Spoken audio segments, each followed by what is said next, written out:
Assalamualaikum dear students, welcome to Noor school and college online classes.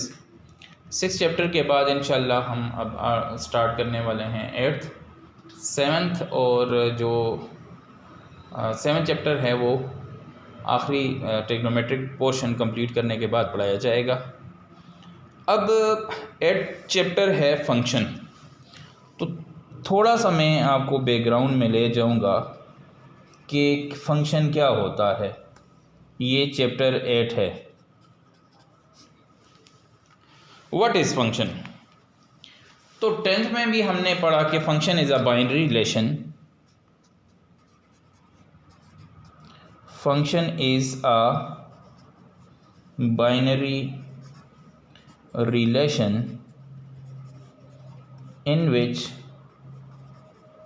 Number 1 domain of F वो function है जिसको हमने domain of F is equal to ये set A के बराबर हो। एंड सेकंड जो इसकी कंडीशन है, देयर इज नो रिपीटिशन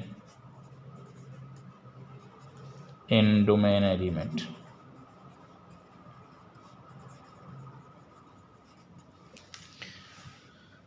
यहाँ पे हमने ये बात कर ली कि फंक्शन तो कोई बाइनरी रिलेशन है। अब पहले ये पता होना चाहिए व्हाट इज़ बाइनरी रिलेशन। अब तो ये कहा है ना, function is a binary relation. अच्छा, तो ये तो बाइनरी रिलेशन है, ये बात हमें पता चल गई। In which domain of F is equal to set A. Set A mean first set होगा and there is no repetition in domain element, और डोमेन एलिमेंट में रिपीटिशन नहीं होनी चाहिए। अच्छा, पहले बाइनरी रिलेशन को देखते हैं कि ये ए है, ए में आपके पास 1 और 2 हैं, बी आपके पास सेट है तो ये 3 और 4 है। पहले आप ए क्रॉस बी फाइंड करते हैं, 1 2 क्रॉस 3 और 4, तो ये 1 3 1 4 2 3 और 2 4। ये मेरे पास आ गए ए क्रॉस बी। ये याद रखें कि ए में अगर 2 एलिमेंट हैं और बी में भी 2 एलिमेंट हैं तो ए क्रॉस बी में 4 एलिमेंट होंगे। इसके एलिमेंट मल्टीप्लाई बाय इसके एलिमेंट, ऑर्डर पेयर। अब what do you mean bye binary relation? पहले तो ये पता चलना चाहिए ए क्रॉस बी क्या है। ये 2 सेट्स को हमने मल्टीप्लाई किया। अब इसके लिए हमारे पास ये है कि इसको हम कार्टेशियन प्रोडक्ट बोलते हैं। क्या बोलते हैं? Cartesian product. ये A cross B is called Cartesian product. What do you mean by Cartesian product? A product in which elements are ordered pair. ऐसा प्रोडक्ट जिसके एलिमेंट ऑर्डर्ड पेयर हों। देखें, एक तरतीब से आए हैं, पहले 1 3 1 4 2 3 2 4, एक ऑर्डर है, इसमें ऑर्डर्ड पेयर हैं ये। In which first element of ordered pair belong to first set. अब देखें, पहले जो एलिमेंट हैं वो पहले सेट के होंगे और दूसरे जो एलिमेंट हैं वो दूसरे सेट से बिलोंग करेंगे। अब कार्टेशियन प्रोडक्ट की डेफिनेशन पता चली। A product in which elements are ordered pair in which first element of product belong to first set and second element belong to second set. ये तो हमने कार्टेशियन प्रोडक्ट की definition कर ली। दूसरी बात ये है कि what is binary relation? Any subset of A cross B is called binary relation from A to B. क्या डेफिनेशन कर ली? Any subset of A cross B is called binary relation. कि कोई भी सबसेट जो ए क्रॉस बी को होगा वो बाइनरी रिलेशन होगा फ्रॉम ए टू बी। अगर बी क्रॉस ए है तो फ्रॉम बी टू ए हो जाएगा। अब पहला सेट बी हो जाएगा। इस पे कोई पाबंदी नहीं है कि फंक्शन जब हम ए टू बी लिखेंगे तो ए क्रॉस बी मालूम करेंगे, अगर बी टू ए मालूम करेंगे तो पहला सेट बी होगा, बी क्रॉस ए मालूम करेंगे। ये एलिमेंट इधर और ये इधर, 3 1 3 2 4 1 4 2, इस तरह लिखेंगे। ये तो मैंने आपको बता दिया कि बाइनरी रिलेशन क्या है। अच्छा, बाइनरी रिलेशन में हमने कहा कि any subset of A cross B is called. अब ये चीज़ें सामने रखी हुई हैं कि ए क्रॉस बी का कोई भी सबसेट है वो बाइनरी रिलेशन होगा। अब बाइनरी रिलेशन निकालते हैं ए क्रॉस बी के। पहला क्या है, आप खुद, मैं ज़रा इसको यूं कर लेता हूं ऐसे ताकि आपको ये नज़र भी आए। ये पहला एम्प्टी सेट है क्योंकि हम इसके ऑल पॉसिबल बाइनरी रिलेशन लिखने हैं। दूसरा आपके पास 1 3 होगा, तीसरा आपके पास 1 4 होगा, चौथा आपके पास 2 3 होगा, पांचवा आपके पास 2 4 होगा। यानी पहले एम्प्टी सेट लिखेंगे, जैसे हम पावर सेट लिखते हैं ना, पावर सेट में क्या करते होते हैं, पावर सेट में ऑल पॉसिबल सबसेट लिखते हैं। तो यहाँ पे क्या करेंगे, यहाँ पर भी हम इसके तमाम बाइनरी रिलेशन लिखते हैं और फिर चेक करेंगे कि इनमें से कौन से फंक्शन हैं और कौन से फंक्शन नहीं हैं। उसके बाद आपके पास R5 ये आ गया, R5 ये आ गया। R6 क्या है, R6 आपके पास, पहले आपने एम्प्टी लिख के फिर एक एक लिखने हैं। अब 1 ये उठ के इसके साथ लिखेंगे, 1 3 1 4। R7 1 3 2 3। R8 1 3 2 4। क्या किया, 1 को इसके साथ, 1 3 को इसके साथ, यानी पहले को उठा के आगे सबके साथ लिख लिया। तो ये 8 तक पहुंच गए। 8 के बाद R9 क्या है, R9 हमारे पास आ जाएगा। अब 3 3 लिखेंगे, नहीं 2 2 तो हो गए ना पहले के साथ। अब 1 4 1 4 ये पीछे इसके साथ लिखा हुआ देखें, ये 1 4 और 1 3 लिखे हुए हैं। अब आपने वापस पीछे नहीं मुड़ना, आगे जाना है। 1 4 2 3।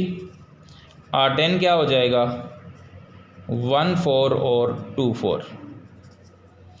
फिर R11 क्या हो जाएगा, R11 ये है हमारे पास 2 3 2 4 हो जाएगा।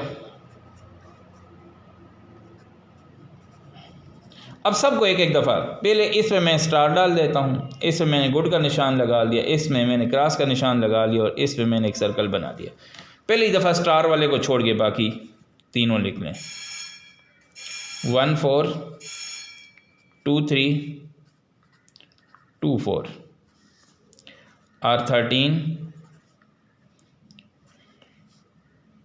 अब जिस पे टिक का निशान लगा हुआ है इसको 1 3 2 3 और 2 4। R14, अब जिस पे क्रॉस लगा हुआ है इसको छोड़ के लिखेंगे 1 3, बाकी सारे लिखने हैं 1 4 2 4। R15 क्या हो जाएगा, R15 हमने अब जिस पे सर्कल बनाया हुआ है इसको छोड़ के बाकी लिखेंगे 1 3 1 4 2 3 और ये आ जाएगा R15। R16 नीचे ही लिख लेता हूँ, ये सारे के सारे एक ही दफ़ा लिख लें। 1 3 1 4 2 3 2 4। अब ये सारे के सारे मैंने, ये 15 के 15 मैंने इसके जो पॉसिबल बाइनरी रिलेशन हैं वो लिख लिए हैं। अब ज़रा सा गौर करना मेरी बात पे, ठीक हो गया, बस इतना है जो सबको नज़र आ रहा है। अच्छा, मैं जो बात कर रहा हूँ ये सारे रिलेशन मैंने लिख लिए। वो बाइनरी रिलेशन जो A क्रॉस B में मुमकिन है ये मैं ऑरिजिन से लेके जा रहा हूँ। पहले 1 2 सेट थे, फिर क्रॉस मालूम किया, फिर बाइनरी रिलेशन लिया। अब फंक्शन को हम इसमें से, function is a binary relation in which domain of set is equal to domain of F is equal to, अब डेफिनेशन की तरफ आए ना, domain of F is equal to set A होनी चाहिए।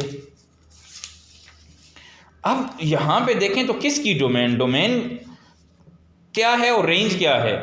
ऑर्डर पेयर के जो फर्स्ट एलिमेंट हैं, first element of order pair मैं इधर करता हूँ। What is domain,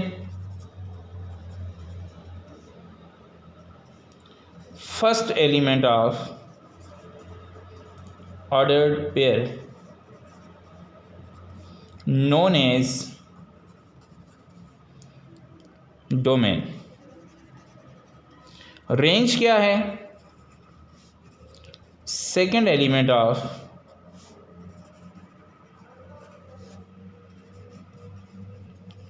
ordered pair are called range. उसको हम रेंज बोलेंगे। जो फर्स्ट एलिमेंट हैं, इसका मतलब क्या हुआ? इसका मतलब ये हुआ कि ये वाले 1 3 में 1 डोमेन है, 3 रेंज है, 1 4 में 1 डोमेन है, 4 रेंज है। अब ये सारे डोमेन हैं और ये रेंज है। अब देखो डोमेन जो है वो पहले सेट के बराबर होनी चाहिए। पहला सेट क्या है हमारे पास? डोमेन 1 2 के पहला सेट क्या है? यही लिखा है ना, set of function is equal to set A. तो ए के बराबर होनी चाहिए डोमेन 1 2। अब देखें किस किस में डोमेन 1 2 है। पहले में पहला फंक्शन नहीं है क्योंकि डोमेन आपके पास, अब गौर करें मेरी बात पे, दूसरा भी नहीं है क्योंकि इसमें 1 और 2 है, ये भी नहीं है क्योंकि इसमें 2 नहीं है, ये भी नहीं है और ये भी नहीं है, और 6 तक कोई फंक्शन नहीं है। इसमें सिर्फ 2 है तो 1 नहीं है। इसमें 2 एलिमेंट हैं तो 2 ऑर्डर पेयर हैं, लेकिन इनमें 1 1 रिपीट हुआ है, ये इसलिए फंक्शन नहीं। ऊपर से लेके नीचे तक 1 से लेके 6 तक सोचे, कोई फंक्शन नहीं है क्योंकि डोमेन में 1 और 2 नहीं है। 7 वाले में देखें यहाँ 1 है, 7 वाले में देखें यहाँ 1 है और यहाँ क्या है 2। कोई रिपीट हुआ है, 1 रिपीट हुआ या 2 नहीं हुआ, ये फंक्शन है। R8 में भी फंक्शन है, R9 भी फंक्शन है और R10 भी फंक्शन है। R11 इसलिए फंक्शन नहीं है कि 2 रिपीट हुआ है, R12 इसलिए फंक्शन नहीं है। डोमेन इसकी भी 1 2 ही है, क्योंकि ये नहीं बोलना 1 2 2, 1 2 है डोमेन में। मतलब हमने जब बताना है, जैसे मेरे पास अगर 6 कलर हों और 6 के 6 रेड हों, तो मुझसे कोई पूछे कि आपके पास कितने कलर हैं, तो मैं बोलूँगा एक ही कलर है। भले मेरे पास 6 के 6 रेड हों तो मैं बोलूँगा एक ही कलर मेरे पास रेड है। उसको मैं अब 6 दफ़ा नहीं बोलूँगा रेड रेड रेड, एक ही दफ़ा बोला जाएगा। इसीलिए ये हम बोलेंगे डोमेन में 1 और 2 ही आते हैं, लेकिन 2 रिपीट होने की वजह से ये फंक्शन नहीं। इसमें भी 2 रिपीट हुआ है, इसमें 1 रिपीट हुआ है, R15 में ये रिपीट हुआ है, R16 में भी रिपीट हुआ है। इसका मतलब ये हुआ कि टोटल बाइनरी रिलेशन कितने हैं? टोटल बाइनरी रिलेशन हमारे पास 16 है, और 16 में से कितने हमारे पास फंक्शन आए? 16 में हमारे पास 7 8 9 और 10, ये सिर्फ फंक्शन हैं। और फंक्शन के लिए मैंने आपको बताया था डोमेन पहले सेट के बराबर होनी चाहिए। तो देखें पहला सेट 1 2 नहीं है, और इनके एलिमेंट में रेपिटिशन ना हो, ना 1 रिपीट हो ना 2 रिपीट हो, तो ऐसे हम इसको बोलेंगे ये हमारे पास क्या है? फंक्शन है। अब टाइप ऑफ फंक्शन में जाते हैं और इन्हीं को चेक करेंगे कि भाई ये किस टाइप में आते हैं। अगर ये R7 R8 और R9 और R10 ये बाइनरी रिलेशन अगर 4 फंक्शन हैं तो किस टाइप के ये फंक्शन हैं, ये हम देखेंगे। नंबर 1, अगर रेंज आपके पास इक्वल हो सेट बी के तो ऑन टू फंक्शन है।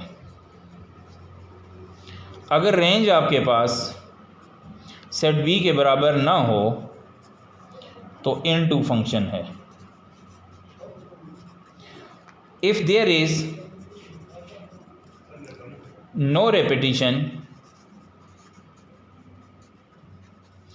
इन range element, function will be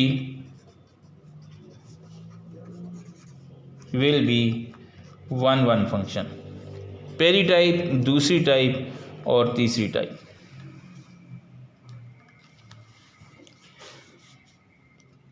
on to function के लिए क्या ज़रूरी है? रेंज सेट बी के बराबर हो। अगर रेंज सेट बी के बराबर नहीं है, ये याद रखना मेरी बात, डोमेन फंक्शन डिसाइड करती है और टाइप रेंज डिसाइड करती है कि भाई उसमें हमारे पास रेंज क्या आती है। ये तो मैंने आपको ये वाली बात बता दी। अब ज़रा मेरी बात पे गौर भी करना है। R7 के ऊपर देखें,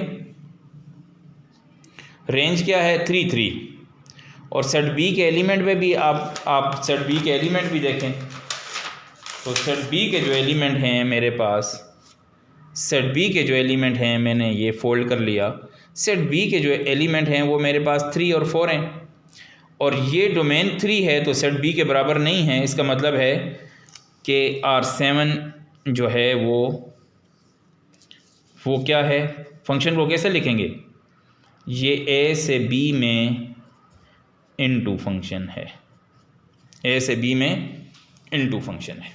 क्यों इनटू है भाई, इसकी रेंज बी के बराबर नहीं है। R8 में चले जाएं, रेंज निकालें, क्या आती है 3 और 4, और बी के एलिमेंट देखें 3 और 4 आते हैं। तो ये हमारे पास ए से बी में कौन सा फंक्शन होगा, आप खुद बताएं, ये ऑन टू हो जाएगा, this will be onto function.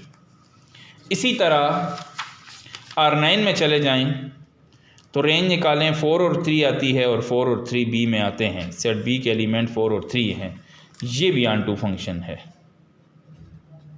ए से बी में ऑन टू फंक्शन। एक और बात भी बताता हूँ फिर, R10 क्या है, ये सिर्फ 4 आता है, और 4 इसके बराबर नहीं हो सकता क्योंकि 3 भी होना चाहिए, तो ये ए से बी में ये इनटू फंक्शन आ गया, ए से बी में इनटू फंक्शन है।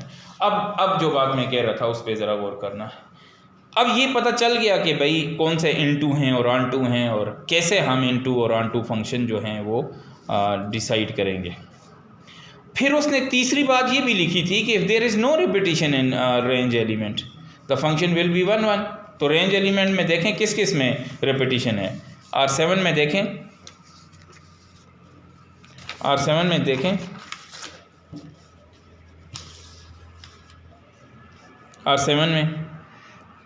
R7 में देखा 3 और 3 है, इसलिए ये 1 1 नहीं हो, रेंज एलिमेंट में 3 रिपीट हो रहा है। मेरी बात पे गौर करना ज़रा।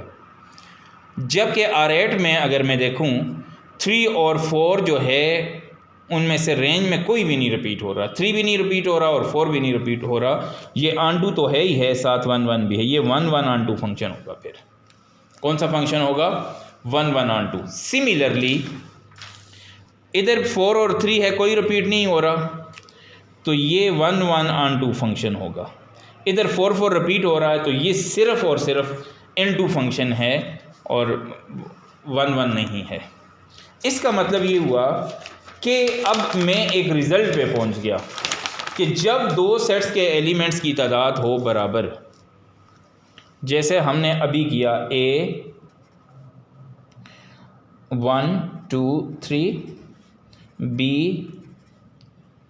4 5 और 6, मैं एक फंक्शन f1 लिखता हूँ। अब आपने गौर करना मेरी बात पे जो मैं कर रहा हूँ। अब फंक्शन लिखने के तरीके बता रहा हूँ, और ये आपके जहन में उठने वाले हर सवाल का जवाब भी देगा कि भाई इनटू 1 1 कब होता है, ऑन टू 1 1 कब होता है, और ये सारे सिर्फ ऑन टू हो तो क्या होगा, और ये सारी चीज़ें, और आगे मैं फर्दर टाइप्स भी इनकी वो करता हूँ। जब भी मेरे बच्चे फंक्शन लिखें और वो आपको बोलता है कि ए से बी में फंक्शन लिखें, ऐसे एक बात कह रहा हूँ, याद रखें कि ए के एलिमेंट को आप गिनें, कितने एलिमेंट आते हैं, 3 ब्रैकेट बनाएं। ये मेरा अपने अखज़ करदा चीज़ें हैं ये वाली, 3 ब्रैकेट बनाएं और तीनों की डोमेन में आप ये एलिमेंट पुट कर दें जो कि उसमें हैं। ये फंक्शन है मेरे बच्चे, देखें डोमेन पहले सेट के बराबर और कोई रिपीट भी नहीं हो रहा। अगर आप 4 5 और 6 डाल दें तो ये 1 1 ऑन टू फंक्शन होगा, और जो 1 1 ऑन टू होता है उसको हम बाइजेक्टिव बोलते हैं। 1 1 और ऑन टू, यानी 1 1 भी है और ऑन टू भी है। इसकी ऐसे मिसाल दे रहा हूँ कि एक आदमी के सिर्फ़ और सिर्फ 2 बेटे और 2 बेटियाँ हों, 4 हो गए, 2 वो खुद हैं, 6 हो गए, और वो जो ऑरेंजेस लेके जाता है घर न, तो वो भी 6 ही लेके जाता है, तो सबके हिस्से में एक एक आएगा। तो ये 1 1 फंक्शन की वो एग्जांपल है जो घर में इस्तेमाल होती है कि ऐसा हो कि हर एक के लिए एक चीज़ मौजूद हो। तो यहाँ पे ये 1 1 ऑन टू है। अब फंक्शन f2 में लिखता हूँ, और तरीक़ाकार वही वाला है जो मैंने बताया था। आप इनको डोमेन में प्लेस कर दें तो फंक्शन हो जाएगा। अब मैं इनटू लिखना चाहता हूँ, कौन सा फंक्शन लिखना चाहता हूँ, इनटू लिखना चाहता हूँ, तो मुझे रेंज b के बराबर होने से बचानी है, नहीं बराबर होता कि मैं 4 लिखता हूँ और 5 लिखता हूँ और फिर 4 लिख लेता हूँ। तो अब रेंज निकालें 4 और 5, और 4 और 5 बराबर नहीं है, तो इसलिए ये a से b में इनटू फंक्शन है, a और b में इनटू फंक्शन हो जाएगा। इसका रिपीटिशन के साथ कोई ताल्लुक नहीं, इसकी रेंज के बराबर या ना होने की। रिपीटिशन सिर्फ और सिर्फ आपने किसके लिए देखनी है, 1 1 फंक्शन के लिए, ये 1 1 नहीं है। F3 में मैं एक ऐसा फंक्शन लिखता हूँ जो सिर्फ और सिर्फ 1 1 हो। तो 1 1 होने के लिए मुझे क्या करना चाहिए, 1 2 और 3 फंक्शन बना दिया, मैं 4 को डालता हूँ और फिर 6 को और फिर 5 को डालता हूँ, एक एक ही डालता हूँ ताकि रिपीट ना हो जाए। तो आप देखेंगे कि ये a से b में ना सिर्फ 1 1 है बल्कि ऑन टू b होगा। यानी जब दोनों सेट्स में एलिमेंट्स की तादाद बराबर हो, जो ऑन टू लिखेंगे वो लाजमन 1 1 होगा और जो 1 1 लिखेंगे वो लाजमन ऑन टू होगा, यानी बाइजेक्टिव ही लिखा जाएगा जब दोनों में एलिमेंट्स की तादाद बराबर हो। तो ये 3 केस मैंने आपके सामने बयान, इनटू फंक्शन लिखा जा सकता है और ये 1 1 ऑन टू भी हमने, ये भी बाइजेक्टिव है।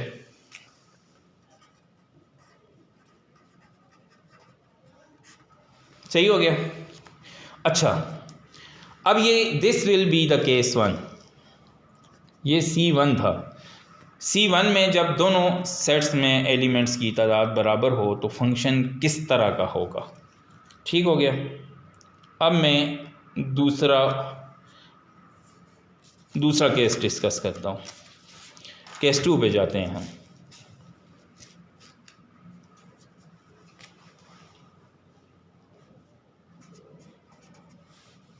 केस 2 है ये हमारे पास। पहले सेट में मैं एलिमेंट कम रखता हूँ और दूसरे सेट में मैं एलिमेंट 4 5 और 6 ज़्यादा रखता हूँ। मैं एक फंक्शन है G1 वो लिखता हूँ, A से B में लिखता हूँ। तो A से B में लिखने के लिए अगर A से B में लिखता हूँ तो याद रखें कि A से B में लिखने में आपके पास क्या हो जाएगा, ज़रा सा गौर करें, आपने सिर्फ 2 ब्रैकेट बनाने, एक एलिमेंट गिन के। इससे ना रिपीटिशन होती है ना डोमेन कम होती है। ये फंक्शन हो गया। अब मैं इधर 4 और 5 लिखता हूँ, बताएं कौन सा फंक्शन है, गौर करें ना कौन सा फंक्शन है। हमेशा बेसिक से बाहर नहीं जाना। आप अब ऐसे ही नहीं बोल देना डायरेक्ट, ओ ये इनटू है तो ये ऑन टू है तो ये 1 1 है ना, चेक करके बताएं। यार मैं रेंज निकालूंगा, टाइप तो रेंज डिसाइड करी, 4 और 5 इसमें हैं लेकिन ये सेट B के बराबर नहीं है, लिहाजा इसके इनटू होने में मुझे कोई शक नहीं है। क्या रेंज रिपीट हुई है? नहीं रिपीट हुई। तो ये इनटू 1 1 की एग्जांपल है। This will B injective function, bijective injective, into 1 1 injective, वो बाइजेक्टिव। उम्मीद है बात समझ में आ गई होगी। सही हो गया। अब इसमें अब ये ज़रूरी नहीं है कि हर ऑन टू 1 1 हो और हर इनटू, ये G2 एक फंक्शन लिखता हूँ और ये सिर्फ और सिर्फ मैंने ये 1 आ गया और ये 2, मैं मुझे बोलता है कि इनटू ही लिखना, तो इनटू लिखना, तो फिर मैंने ये रिपीट कर दिए। अब देखें रिपीटिशन से कम 1 1 नहीं रहेगा, ये सिर्फ इनटू है, ये इनटू फंक्शन आ जाएगा। एक फंक्शन और लिखता हूँ G3 जो कि ऑन टू हो, तो ये 1 लिखता हूँ, यहाँ 2 लिखता हूँ और बनाना क्या चाह रहा हूँ, इसको ऑन टू बनाना चाहता हूँ। तो 4 लिख लेता हूँ और 5 लिख लेता हूँ, 6 बचता है। खैर है, 6 के लिए मैं इधर एक फंक्शन एक पेयर और बनाता हूँ। तो क्या ये ऑन टू है A से B में? डोमेन निकालें तो यार डोमेन में रिपीटिशन आ जाएगी इस केस में।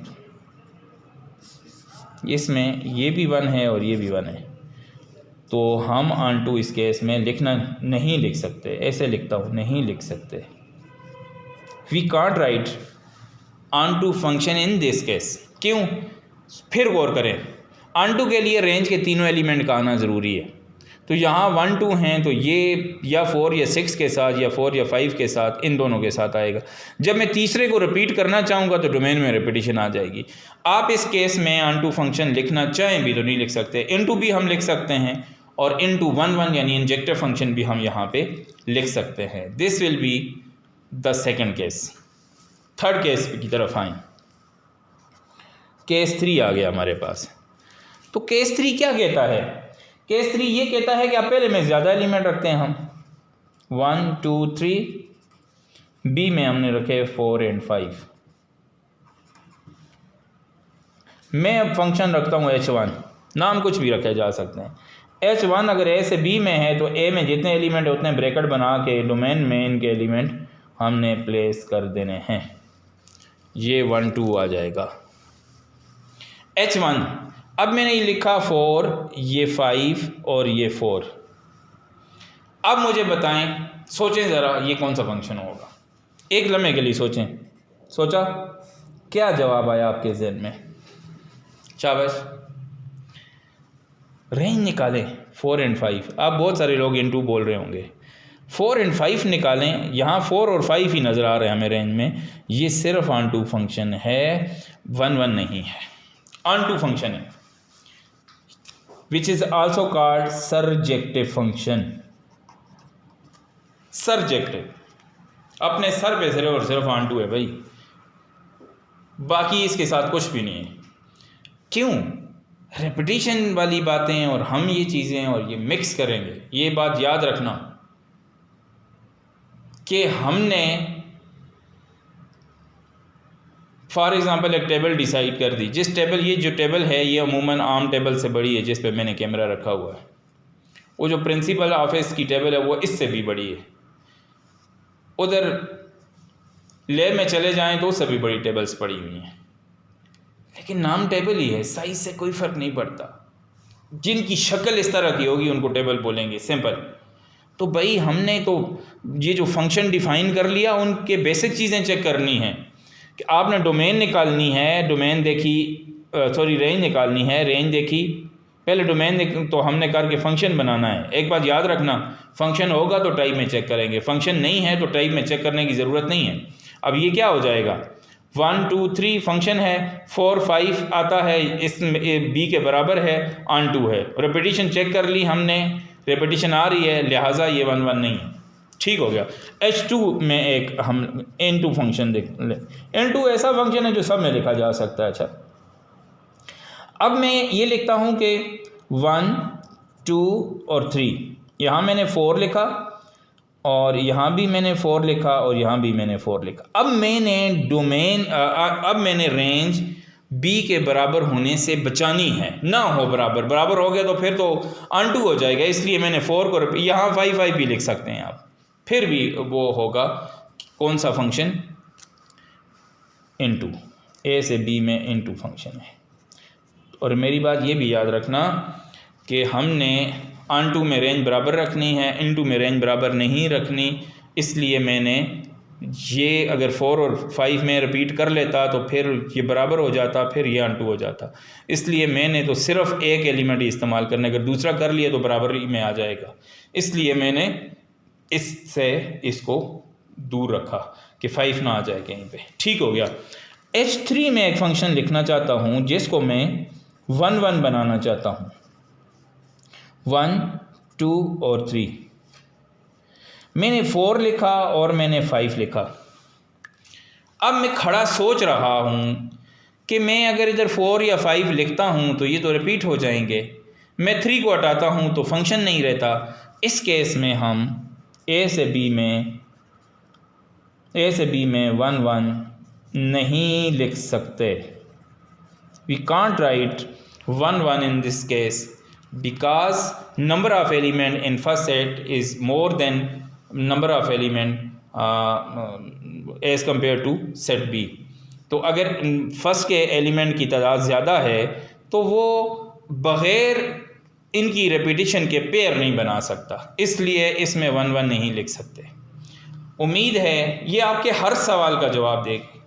यानी कि जो चीज़ें मैंने डिस्कस की ना, तो बेसिक चीज़ों में ये याद रखें, मैं सम अप करता हूँ इसका कि आपने जो फंक्शन है वो एक मतलब बाइनरी रिलेशन है। नंबर वन, फंक्शन इज क्या है? फंक्शन बाइनरी रिलेशन है। नंबर दो, उसमें क्या बात होनी चाहिए? जिसमें डोमेन सेट ए के बराबर हो और डोमेन रिपीट ना हो, डोमेन रिपीट ना हो।